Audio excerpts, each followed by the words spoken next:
പ്രിയപ്പെട്ട ഉദ്യോഗാർത്ഥികളെ, എയ്സാപ്പിൻ്റെ പുതിയൊരു വീഡിയോയിലേക്ക് എല്ലാവർക്കും സ്വാഗതം. കഴിഞ്ഞ 2 ക്ലാസ്സുകളിലായി നമ്മൾ 8ാം ക്ലാസ്സിലെ 1ാമത്തെ ചാപ്റ്ററിൻ്റെ ചില ഭാഗങ്ങൾ പഠിക്കുകയുണ്ടായി. ഇന്ന് നമ്മൾ പഠിക്കാൻ പോകുന്നത് 3ാമത്തെ ഒരു ഭാഗത്തിലേക്കാണ്. നമുക്ക് തുടങ്ങിയാലോ. ഇന്ന് നമ്മൾ പഠിക്കാൻ പോകുന്നത് കച്ചവടത്തിൽ നിന്ന് അധികാരത്തിലേക്ക് എന്ന് പറയുന്ന ചെറിയ ഒരു ഭാഗമാണ്. നമുക്ക് നോക്കിയാലോ. ഏഷ്യയുമായുള്ള വ്യാപാര ബന്ധത്തിന് ബ്രിട്ടീഷുകാർ 1600-ലാണ് ഇംഗ്ലീഷ് ഈസ്റ്റ് ഇന്ത്യ കമ്പനി സ്ഥാപിച്ചത്.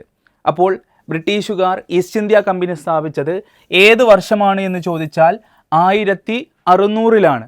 എന്തിനു വേണ്ടിയാണ് ബ്രിട്ടീഷുകാർ ഇംഗ്ലീഷ് ഈസ്റ്റ് ഇന്ത്യ കമ്പനി സ്ഥാപിച്ചത്? ഏഷ്യയും ആയുള്ള വ്യാപാര ബന്ധത്തിന് വേണ്ടിയിട്ടായിരുന്നു ഇംഗ്ലീഷുകാർ ഈസ്റ്റ് ഇന്ത്യ കമ്പനി സ്ഥാപിച്ചത്. ഇനി നോക്കൂ, കമ്പനിയുടെ പ്രതിനിധി ക്യാപ്റ്റൻ വില്യം ഹോക്കിൻസ് അന്നത്തെ മുഗൾ ചക്രവർത്തിയായ ജഹാംഗീറിൽ നിന്ന് അനുമതി തേടി ഗുജറാത്തിലെ സൂററ്റിൽ ഒരു കച്ചവട താവളം സ്ഥാപിച്ചു. ഓക്കെ അല്ലേ? അപ്പോൾ എങ്ങനെയാണ് ഇംഗ്ലീഷ് ഈസ്റ്റ് ഇന്ത്യ കമ്പനിയുടെ ആദ്യത്തെ ഫാക്ടറി എവിടെയാണ് സ്ഥാപിച്ചത് എന്ന് ചോദിച്ചാൽ എവിടെയാണ്? ഗുജറാത്തിലെ സൂററ്റിലാണ്. ഓക്കെ അല്ലേ? അന്നത്തെ കാലത്ത് നമുക്കറിയാം, ആ സമയത്ത് 1600-കളിൽ ഇന്ത്യ ഭരിച്ചിട്ടുണ്ടായിരുന്നത് മുഗൾ രാജാക്കന്മാരായിരുന്നു. അന്നത്തെ മുഗൾ രാജാവ് എന്നറിയപ്പെടുന്നത് ആരായിരുന്നു? ജഹാംഗീർ ആയിരുന്നു. ഈ ജഹാംഗീറിൽ നിന്നാണ് ആരനുമതി തേടുന്നത്? അന്നത്തെ കമ്പനിയുടെ പ്രതിനിധിയായിട്ടുള്ള വില്യം ഹോക്കിൻസ് അനുമതി തേടുന്നത്. അപ്പോൾ 3 കാര്യങ്ങളാണ് ഈ ഒരു സെൻറ്റൻസിൽ നിന്ന് നമുക്ക് പഠിക്കാനുള്ളത്. ഒന്ന്, ഇംഗ്ലീഷ് ഈസ്റ്റ് ഇന്ത്യ കമ്പനി തങ്ങളുടെ ആദ്യ ഫാക്ടറി സ്ഥാപിച്ചത് എവിടെയാണ്? ഗുജറാത്തിലെ സൂററ്റിലാണ്. ആരാണ് ഇംഗ്ലീഷ് ഈസ്റ്റ് ഇന്ത്യ കമ്പനി തുടങ്ങാൻ അനുമതി നൽകിയ മുഗൾ ചക്രവർത്തി എന്ന് ചോദിച്ചാൽ ആരാണ്? ജഹാംഗീറാണ്. ആരായിരുന്നു ജഹാംഗീറിൽ നിന്ന് അനുമതി തേടിയ കമ്പനിയുടെ പ്രതിനിധി എന്ന് ചോദിച്ചാൽ വില്യം ഹോക്കിൻസ് ആണ്. ഓക്കെ അല്ലേ? അപ്പോൾ 2 കാര്യങ്ങളാണ്. ഏഷ്യയുമായുള്ള വ്യാപാര ബന്ധത്തിന് ഇംഗ്ലീഷ് ഈസ്റ്റ് ഇന്ത്യ കമ്പനി സ്ഥാപിച്ചത് ഏത് വർഷത്തിലാണ് എന്ന് ചോദിച്ചാൽ 1600-ലാണ്. ഇംഗ്ലീഷ് ഈസ്റ്റ് ഇന്ത്യ കമ്പനിയുടെ ആദ്യത്തെ ഫാക്ടറി തുടങ്ങിയത് ഗുജറാത്തിലെ സൂറത്തിലാണ്. ആരായിരുന്നു അന്നത്തെ മുഗൾ ഭരണാധികാരി എന്ന് ചോദിച്ചാൽ ജഹാംഗീറാണ്. ആരാണ് അനുമതി തേടിയ കമ്പനിയുടെ പ്രതിനിധി എന്ന് ചോദിച്ചാൽ വില്യം ഹോക്കിൻസ് ആണ്. ഓക്കെ അല്ലേ? ഇനി അടുത്തത് നോക്കൂ നിങ്ങൾ. തുടർന്ന് ഇന്ത്യയുടെ വിവിധ ഭാഗങ്ങളിൽ കമ്പനി ഫാക്ടറികൾ ആരംഭിച്ചു. എവിടെയൊക്കെയാണ്? മദ്രാസ്, ബോംബെ, കൽക്കട്ട എന്നീ പ്രദേശങ്ങളിൽ ആധിപത്യം നേടിക്കൊണ്ട് കമ്പനി അവിടങ്ങളിലെ ഭരണത്തിൽ ഇടപെടാൻ തുടങ്ങി. അപ്പോൾ എവിടെയെല്ലാമാണ് അവർ ഈ ഫാക്ടറികളും മറ്റും തുടങ്ങിയത്? മദ്രാസ്, ബോംബെ, കൽക്കട്ട എന്നീ പ്രദേശങ്ങളിലാണ്. അവിടെ കമ്പനി സ്ഥാപിക്കുക മാത്രമല്ല, എന്തും കൂടി ചെയ്യുകയാണ് ഉണ്ടായിട്ടുണ്ടായിരുന്നത്? ആ ഭരണങ്ങളിൽ ഇടപെടാൻ കൂടി തുടങ്ങുകയാണ് പിന്നീട് അങ്ങോട്ട് ചെയ്തിട്ടുണ്ടായിരുന്നത്. ഓക്കെ അല്ലേ? അപ്പോൾ ഏതെല്ലാം പ്രദേശങ്ങളിലാണ് ബ്രിട്ടീഷ് ഈസ്റ്റ് ഇന്ത്യ കമ്പനി തങ്ങളുടെ ഫാക്ടറികളും മറ്റും തുടങ്ങിയത്? മദ്രാസ്, ബോംബെ, കൽക്കട്ട എന്നീ ഭാഗങ്ങളിലാണ് അവർ ഫാക്ടറികളും മറ്റുമൊക്കെ തുടങ്ങാൻ ആരംഭിച്ചത്. അതുമാത്രമല്ല അവിടങ്ങളിലെ ഭരണത്തിലും ഇടപെടാൻ തുടങ്ങുകയാണ് ബ്രിട്ടീഷ് ഈസ്റ്റ് ഇന്ത്യ കമ്പനി. അടുത്ത് നോക്കൂ, പ്ലാസി യുദ്ധം. ബ്രിട്ടീഷുകാർ ഇന്ത്യയിലെ രാഷ്ട്രീയ ആധിപത്യം സ്ഥാപിക്കുന്നത് 1857-ലെ പ്ലാസി യുദ്ധത്തിലൂടെയാണ്. വളരെ ഇമ്പോർട്ടൻ്റ് ആയിട്ടുള്ളൊരു പോയിന്റാണ്. എന്താണ്? രാഷ്ട്രീയ ആധിപത്യം സ്ഥാപിക്കുന്നത്, ബ്രിട്ടീഷുകാർ ഇന്ത്യയിൽ രാഷ്ട്രീയ ആധിപത്യം സ്ഥാപിക്കുന്നത് ഏത് യുദ്ധത്തിലൂടെയാണ്?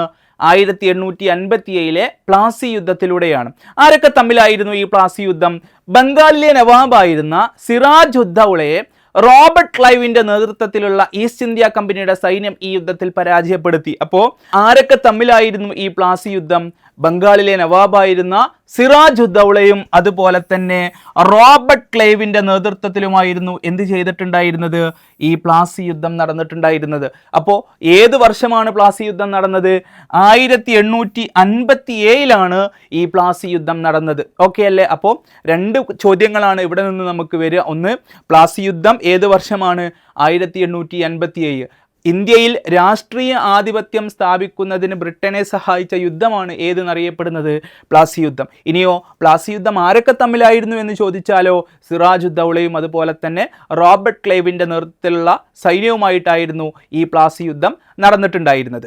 ഇനി നോക്കൂ, 1764-ൽ ബക്സാർ എന്ന സ്ഥലത്ത് വെച്ചുണ്ടായ യുദ്ധത്തോടെ ബീഹാർ, ബംഗാൾ, ഒറീസ എന്നീ പ്രവിശ്യകളിൽ നികുതി പിരിക്കാനുള്ള അവകാശം കമ്പനി സ്വന്തമാക്കി. പ്ലാസി യുദ്ധത്തിന് ശേഷം നടന്ന യുദ്ധമായിരുന്നു ബക്സാർ യുദ്ധം എന്നറിയപ്പെടുന്നത്. ഈ ബക്സാർ യുദ്ധം നടന്ന വർഷം ഏതാണ്? 1764 ബക്സാർ യുദ്ധം നടക്കുന്നത്. ഓക്കെ അല്ലേ? ഇനി ഏതൊക്കെ സ്ഥലങ്ങളിലെ നികുതി പിരിക്കാനുള്ള അവകാശമാണ് ഈ യുദ്ധത്തിലൂടെ ഈസ്റ്റ് ഇന്ത്യ കമ്പനി സ്വന്തമാക്കിയത്? നോക്കൂ, ഒന്ന് ബീഹാറാണ്, മറ്റൊന്ന് ഏതാണ്? ബംഗാളാണ്, മറ്റൊന്ന് ഏതാണ്? ഒറീസയാണ്. അപ്പോൾ വളരെ ഇമ്പോർട്ടൻ്റ് ആണ്. SCRTയിലെ സെൻറ്റൻസുകളാണ് ഇത്, തന്നെ സ്റ്റേറ്റ്മെൻ്റ് ആയിട്ട് നമുക്ക് ചോദിക്കും. അപ്പോൾ 3 സ്ഥലങ്ങളിലെ നികുതി പിരിക്കാനുള്ള അവകാശമാണ് ബ്രിട്ടീഷ് ഈസ്റ്റ് ഇന്ത്യ കമ്പനി സ്വന്തമാക്കിയത്. നോക്കൂ ഏതൊക്കെ സ്ഥലങ്ങളാണ്? ഒന്ന് ബീഹാറാണ്, മറ്റൊന്ന് ബംഗാളാണ്, മറ്റൊന്ന് ഒറീസയാണ്. ഈ 3 സ്ഥലങ്ങളിലെ നികുതി പിരിക്കാനുള്ള അവകാശം ആർക്ക് ലഭിക്കുകയാണ്? ബ്രിട്ടീഷ് ഈസ്റ്റ് ഇന്ത്യ കമ്പനിക്ക് ലഭിക്കുകയാണ്. ഇനി നോക്കൂ, മുഗൾ ഭരണാധികാരിയായിരുന്ന ഷാ ആലം രണ്ടാമൻ, അവധിലെ നവാബായിരുന്ന ഷുജാ ഉദ്ദൗള, ബംഗാളിലെ നവാബായിരുന്ന മീർ കാസിം എന്നിവരുടെ സംയുക്ത സൈന്യത്തെയാണ് ബ്രിട്ടീഷുകാർ ഈ യുദ്ധത്തിൽ പരാജയപ്പെടുത്തിയത്. അപ്പോൾ 3 പ്രധാനപ്പെട്ട നേതാക്കന്മാരെ, ഇന്ത്യൻ ഭരണാധികാരികളെയായിരുന്നു ബ്രിട്ടീഷുകാർ ഈ ബക്സാർ യുദ്ധത്തിൽ പരാജയപ്പെടുത്തിയത്. ആരൊക്കെയായിരുന്നു അത്? ഒന്ന് മുഗൾ ഭരണാധികാരിയായ ആരായിരുന്നു? ഷാ ആലം രണ്ടാമനായിരുന്നു. മറ്റൊന്നാരാണ്? അവധിലെ നവാബായിരുന്ന ഷുജാ ഉദ്ദൗളയാണ്. മറ്റൊന്നാരാണ്? ബംഗാളിലെ നവാബായിരുന്ന മീർ കാസിമാണ്. ഓക്കെ അല്ലേ? അപ്പോൾ ഈ 3 ആളുകളെയാണ് ആര് പരാജയപ്പെടുത്തുന്നത്? ബ്രിട്ടീഷുകാർ ഈ യുദ്ധത്തിൽ പരാജയപ്പെടുത്തുന്നത്. വളരെ ഇമ്പോർട്ടൻ്റ് ആണ്. ആരൊക്കെയായിരുന്നു ബ്രിട്ടീഷുകാർ പരാജയപ്പെടുത്തിയത്? ഒന്ന് ഷാ ആലം രണ്ടാമൻ, മറ്റൊന്ന് ഷുജാ ഉദ്ദൗള, മറ്റൊന്ന് മീർ കാസിം. ഓക്കെ അല്ലേ? ഇവരുടെ സംയുക്ത സൈന്യത്തെയാണ് ആര് പരാജയപ്പെടുത്തുന്നത്? ബ്രിട്ടീഷുകാർ പരാജയപ്പെടുത്തുന്നത്. അപ്പോൾ എന്നാണ് ബക്സാർ യുദ്ധം എന്ന് ചോദിച്ചാൽ 1764 ഏതൊക്കെ സ്ഥലങ്ങളിലെ നികുതി പിരിക്കാനുള്ള അവകാശമാണ് ഈ യുദ്ധത്തിലൂടെ കമ്പനിക്ക് ലഭിച്ചത്? ബീഹാർ, ബംഗാൾ, ഒറീസ എന്നീ സ്ഥലങ്ങളിലെ നികുതി പിരിക്കാനുള്ള അവകാശം ബ്രിട്ടീഷുകാർക്ക് ലഭിച്ചത് ഈ യുദ്ധത്തിലൂടെയാണ്. ആരൊക്കെ തമ്മിലായിരുന്നു ഈ യുദ്ധം? നോക്കൂ, ഷാ ആലം രണ്ടാമൻ, ഷുജാ ഉദ്ദൗള, മീർ കാസിം എന്നിവരുടെ സംയുക്ത സൈന്യത്തെ ആര് പരാജയപ്പെടുത്തുകയാണ്? ബ്രിട്ടീഷുകാർ പരാജയപ്പെടുത്തുകയാണ്. ഓക്കെ ആണല്ലോ? ഇനി നോക്കൂ, എനിക്ക് 2000 പട്ടാളക്കാരെ അയച്ചു തരിക, ഞാൻ ഇന്ത്യയെ പിടിച്ചെടുക്കാം എന്ന് പറഞ്ഞത് ആരായിരുന്നു? റോബർട്ട് ക്ലൈവ് ആണ്. SCRT ടെസ്റ്റിൽ ചെറിയൊരു ബോക്സിൽ കൊടുത്തിട്ടുള്ള ഒരു വാചകമാണിത്. അപ്പോൾ പരീക്ഷയ്ക്ക് ചോദിക്കുകയാണ് ആരാണ് ഈ വാക്യം പറഞ്ഞതെന്ന് ചോദിച്ചാൽ ആരാണ്? റോബർട്ട് ക്ലൈവ് ആണ്. ഓക്കെ അല്ലേ? എനിക്ക് 2000 പട്ടാളക്കാരെ അയച്ചു തരിക, ഞാൻ ഇന്ത്യയെ പിടിച്ചെടുക്കാം എന്ന് പറഞ്ഞത് ആരായിരുന്നു? റോബർട്ട് ക്ലൈവ് ആയിരുന്നു. ഓക്കെ ആണല്ലോ? ഇനി നമുക്ക് നോക്കാനുള്ളത് എങ്ങനെയാണ് നാട്ടുരാജ്യങ്ങളും അതുപോലെ തന്നെ ബ്രിട്ടീഷ് ഈസ്റ്റ് ഇന്ത്യ കമ്പനിയും തമ്മിലുള്ള ബന്ധങ്ങൾ ഉണ്ടായിരുന്നത്. നമുക്കൊന്ന് നോക്കാം. ഓക്കെ അല്ലേ? ദക്ഷിണേന്ത്യയിലെ നാട്ടുരാജ്യമായിരുന്ന മൈസൂരും ഇംഗ്ലീഷ് ഈസ്റ്റ് ഇന്ത്യ കമ്പനിയും തമ്മിൽ നടന്ന യുദ്ധങ്ങളാണ് ആംഗ്ലോ മൈസൂർ യുദ്ധങ്ങൾ എന്നറിയപ്പെടുന്നത്. ഓക്കെ അല്ലേ? അപ്പോൾ ഇന്ത്യയിലെ പ്രധാനപ്പെട്ട ഒരു നാട്ടുരാജ്യമായിരുന്നു മൈസൂർ. ഈ മൈസൂരുമായിട്ട് ബ്രിട്ടീഷ് ഈസ്റ്റ് ഇന്ത്യ കമ്പനി നടത്തിയ യുദ്ധങ്ങളെയാണ് എന്തെന്ന് പറയുന്നത്? ആംഗ്ലോ മൈസൂർ യുദ്ധങ്ങൾ എന്നറിയപ്പെടുന്നത്. ഓക്കെ അല്ലേ? മൈസൂർ ഭരണാധികാരിയായിരുന്ന ഹൈദരാലിയും മകൻ ടിപ്പു സുൽത്താനുമാണ് മൈസൂർ സേനയെ നയിച്ചത്. നോക്കൂ, 4 തവണ കമ്പനി സൈന്യവും മൈസൂർ സുൽത്താൻമാരും തമ്മിൽ ഏറ്റുമുട്ടി. ഓക്കെ അല്ലേ? അപ്പം 4 പ്രാവശ്യമാണ് ഈ ആംഗ്ലോ മൈസൂർ യുദ്ധങ്ങൾ നടന്നിട്ടുണ്ടായിരുന്നത്. ഏതൊക്കെ വർഷമായിരുന്നു ഈ യുദ്ധങ്ങൾ നടന്നിട്ടുണ്ടായിരുന്നത്? ഒന്നാം മൈസൂർ യുദ്ധം നടന്നത് ഏത് വർഷമാണ്? 1767 മുതൽ 1769 വരെയാണ് ഒന്നാം മൈസൂർ യുദ്ധം നടന്നത്. ഇനി രണ്ടാം മൈസൂർ യുദ്ധം നടന്നത് ഏത് വർഷമാണ്? 1780 മുതൽ 1784 വരെയാണ് രണ്ടാം മൈസൂർ യുദ്ധവും നടന്നത്. ഇനി മൂന്നാം മൈസൂർ യുദ്ധം നടന്നത് ഏത് വർഷമാണ്? 1790 മുതൽ 1792 വരെയാണ് മൂന്നാം മൈസൂർ യുദ്ധം നടന്നത്. ഇനി നാലാം മൈസൂർ യുദ്ധം നടന്നത് ഏത് വർഷമാണ്? നാലാം മൈസൂർ യുദ്ധം 1799. ഓക്കെ ആണല്ലോ? ഇങ്ങനെ 4 മൈസൂർ യുദ്ധങ്ങളാണ് നമ്മുടെ ബ്രിട്ടീഷുകാരും അതുപോലെ തന്നെ മൈസൂർ രാജാക്കന്മാരും, അതായത് ഹൈദരാലിയും ടിപ്പു സുൽത്താനും തമ്മിൽ നടന്നിട്ടുണ്ടായിരുന്നത്. ഒന്നാമത്തെ മൈസൂർ യുദ്ധം ഏത് വർഷമാണ്? 1767 മുതൽ 1769 വരെയാണ് ഒന്നാം മൈസൂർ യുദ്ധം നടന്നത്. രണ്ടോ 1780 മുതൽ 1784 വരെ. മൂന്നാമത്തെ മൈസൂർ യുദ്ധം 1790 മുതൽ 1792. നാലാം മൈസൂർ യുദ്ധം ഏത് വർഷമാണ് നടന്നത്? 1599 എന്ത് ചെയ്തിട്ടുണ്ടായിരുന്നത്? നാലാം മൈസൂർ യുദ്ധവും നടന്നത്. ഓക്കെ ആണല്ലോ. 1882 ഹൈദരാലിയുടെ മരണാനന്തരം ടിപ്പു സുൽത്താൻ മൈസൂർ സേനയെ നയിച്ചു. അതായത് രണ്ടാം മൈസൂർ യുദ്ധത്തിലാണ് എന്ത് ചെയ്യുന്നത്? നമ്മുടെ ഹൈദരാലി, ടിപ്പു സുൽത്താന്റെ പിതാവ്, മരണപ്പെടുന്നത്. അതിനുശേഷമാണ് എന്ത് ചെയ്യുന്നത്? മകനായ ടിപ്പു സുൽത്താൻ ഈ ബ്രിട്ടീഷുകാരോട് പടപൊരുതാൻ ഈ മൈസൂർ സേനയെ നയിക്കുന്നത്. ഓക്കെ ആണല്ലോ. ഇനി അടുത്ത് നോക്കൂ, 1599 നാലാം മൈസൂർ യുദ്ധത്തിൽ കമ്പനി സൈന്യം ടിപ്പു സുൽത്താനെ വധിച്ചതോടെ മൈസൂർ ബ്രിട്ടീഷുകാരുടെ അധീനതയിലായി. ഓക്കെ ആണല്ലോ. അപ്പൊ ആരെ തോൽപ്പിച്ചുകൊണ്ടാണ്? ടിപ്പു സുൽത്താനെ തോൽപ്പിച്ചുകൊണ്ടാണ് ബ്രിട്ടീഷുകാർ എന്ത് ചെയ്യുന്നത്? ഈ മൈസൂർ തങ്ങളുടെ അധീനതയിലാക്കുന്നത്. ഇനി നോക്കൂ, കീഴടക്കിയ പ്രദേശങ്ങളിൽ നിന്ന് പരമാവധി സമ്പത്ത് കൊള്ളയടിക്കുകയായിരുന്നു ബ്രിട്ടീഷുകാരുടെ പ്രധാനപ്പെട്ട ലക്ഷ്യം. അതിനായി അവർ സ്വീകരിച്ച മാർഗങ്ങളാണ് കച്ചവടം, നികുതി, പിരിവ്, യുദ്ധങ്ങൾ തുടങ്ങിയവ. ഓക്കെ ആണല്ലോ. അപ്പോൾ ഇവര് ഈ കീഴടക്കിയ പ്രദേശങ്ങളിൽ നിന്ന് പരമാവധി എന്താണ്? സമ്പത്ത് കൊള്ളയടിക്കുക എന്നുള്ളതായിരുന്നു ആരുടെ പ്രധാനമായിട്ടുള്ള ലക്ഷ്യം? ബ്രിട്ടീഷുകാരുടെ ലക്ഷ്യമായിട്ടുണ്ടായിരുന്നത്. അതിന് അവരെന്താ ചെയ്തത്? കച്ചവടം, നികുതി, പിരിവ് തുടങ്ങിയ മാർഗങ്ങളൊക്കെ ആയിരുന്നു, യുദ്ധങ്ങൾ തുടങ്ങിയ മാർഗങ്ങളൊക്കെ ആയിരുന്നു അവർ കണ്ടെത്തിയ, സ്വീകരിച്ച പ്രധാനപ്പെട്ട മാർഗങ്ങൾ എന്നറിയപ്പെടുന്നത്. ഓക്കെ ആണല്ലോ. നോക്കൂ, ഈ ബ്രിട്ടീഷുകാർ നടപ്പിലാക്കിയ പ്രധാനപ്പെട്ട നികുതി നയങ്ങൾ, നമ്മുടെ സമ്പത്ത് കൊള്ളയടിക്കുക എന്ന ലക്ഷ്യത്തോടു കൂടി ബ്രിട്ടീഷുകാർ കൊണ്ടുവന്ന പ്രധാനപ്പെട്ട നികുതി നയങ്ങളാണ് ഇനി നമ്മൾ പഠിക്കാൻ പോകുന്നത്. ഓക്കെ അല്ലേ. ഒന്നാമത്തേതാണ് ഏതെന്നറിയപ്പെടുന്നത്? ശാശ്വത ഭൂനികുതി വ്യവസ്ഥ, അല്ലെങ്കിൽ പെർമനന്റ് ലാൻഡ് റവന്യൂ സെറ്റിൽമെന്റ് എന്നറിയപ്പെടുന്നത്. SCERT ടെക്സ്റ്റ് ബുക്കിൽ ചെറിയൊരു കോളമായിട്ട് നമുക്ക് കൊടുത്തിട്ടുള്ള ഒരു സംഗതിയാണിത്. ഇതുപോലെ പഠിക്കൽ നിർബന്ധമാണ്, എക്സാമിന് ചോദിക്കാൻ വളരെയധികം ചാൻസ് ഉണ്ട്. ഓക്കെ അല്ലേ. ഒന്നാമത്തെ നികുതിയാണ് ഏതെന്നറിയപ്പെടുന്നത്? ശാശ്വത ഭൂനികുതി വ്യവസ്ഥ എന്നറിയപ്പെടുന്നത്. ഏത് വർഷമാണ് ഇത് നടപ്പിലാക്കുന്നത്? 1593 ഈ ശാശ്വത ഭൂനികുതി വ്യവസ്ഥ നടപ്പിലാക്കുന്നത്. ഓക്കെ അല്ലേ. ഇനി ഏതെല്ലാം സ്ഥലങ്ങളിലാണ് ഈ ശാശ്വത ഭൂനികുതി വ്യവസ്ഥ നടപ്പിലാക്കുന്നത്? ഒന്ന് ബംഗാളാണ്, മറ്റൊന്ന് ബീഹാറാണ്, മറ്റൊന്ന് ഒറീസയാണ്. ഓക്കെ അല്ലെ. 3 സ്ഥലങ്ങളിലാണ് ശാശ്വത ഭൂനികുതി വ്യവസ്ഥ അല്ലെങ്കിൽ പെർമനന്റ് ലാൻഡ് റവന്യൂ സെറ്റിൽമെന്റ്. ഈ ഇംഗ്ലീഷ് വേർഡ് നമ്മൾ പഠിച്ചിരിക്കണം. ഇപ്പോൾ എക്സാമിന് ഇംഗ്ലീഷിലെ ചില ടേമുകളും എന്ത് ചെയ്യാറുണ്ട്? ചോദിക്കാറുണ്ട്. അപ്പോൾ പെർമനന്റ് ലാൻഡ് റവന്യൂ സെറ്റിൽമെന്റ് അല്ലെങ്കിൽ ശാശ്വത ഭൂനികുതി വ്യവസ്ഥ 3 സ്ഥലങ്ങളിലാണ് ബ്രിട്ടീഷുകാർ നടപ്പിലാക്കിയത്. ഏതൊക്കെയാണ്? ഒന്ന് ബംഗാളാണ്, മറ്റൊന്ന് ബീഹാറാണ്, ഒന്ന് ഒറീസയാണ്. ഇനി ആരാണ് നടപ്പിലാക്കിയ വ്യക്തി എന്ന് ചോദിച്ചാൽ ആരാണ്?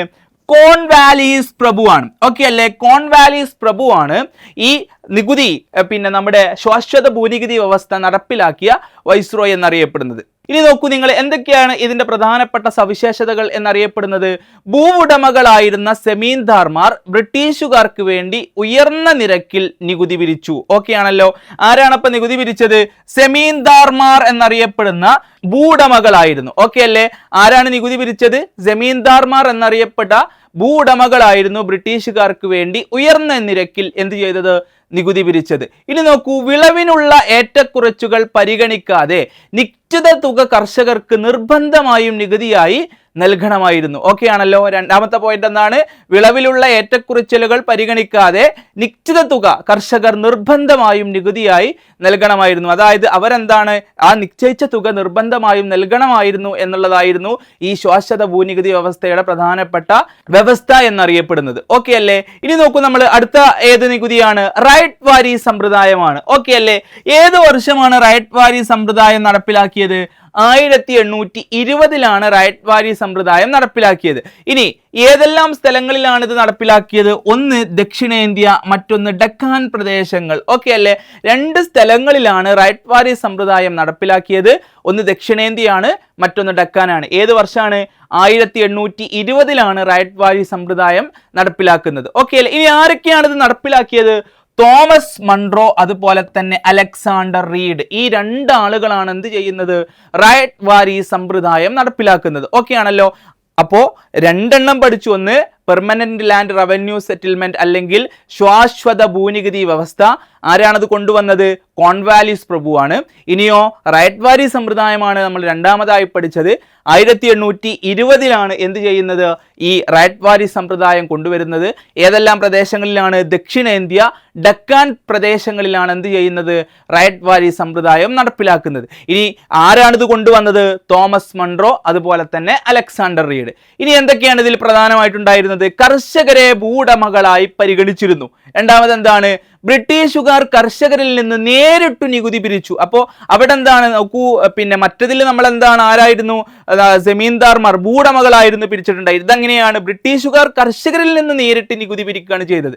ഇനി നികുതി നൽകുന്നതിൽ വീഴ്ച വരുത്തിയ കർഷകരെ ഭൂമി ബ്രിട്ടീഷുകാർ പിടിച്ചെടുത്തു. ഓക്കെ അല്ലേ? അപ്പൊ എന്താണ്, നികുതി നൽകുന്നതിൽ വീഴ്ച വരുത്തിയ കർഷകരുടെ ഭൂമി ആര് പിടിച്ചെടുക്കുകയാണ്? ബ്രിട്ടീഷുകാർ പിടിച്ചെടുക്കുകയാണ്. അപ്പോൾ ഇത് ആരായിരുന്നു? അപ്പോൾ ബ്രിട്ടീഷുകാർ കർഷകരിൽ നിന്ന് നേരിട്ട് പിരിച്ച നികുതിയായിരുന്നു ഏത് എന്ന് ചോദിച്ചാൽ റൈറ്റ് വാരി സമ്പ്രദായം എന്ന് പറയുന്നത്. ഓക്കെ ആണല്ലോ.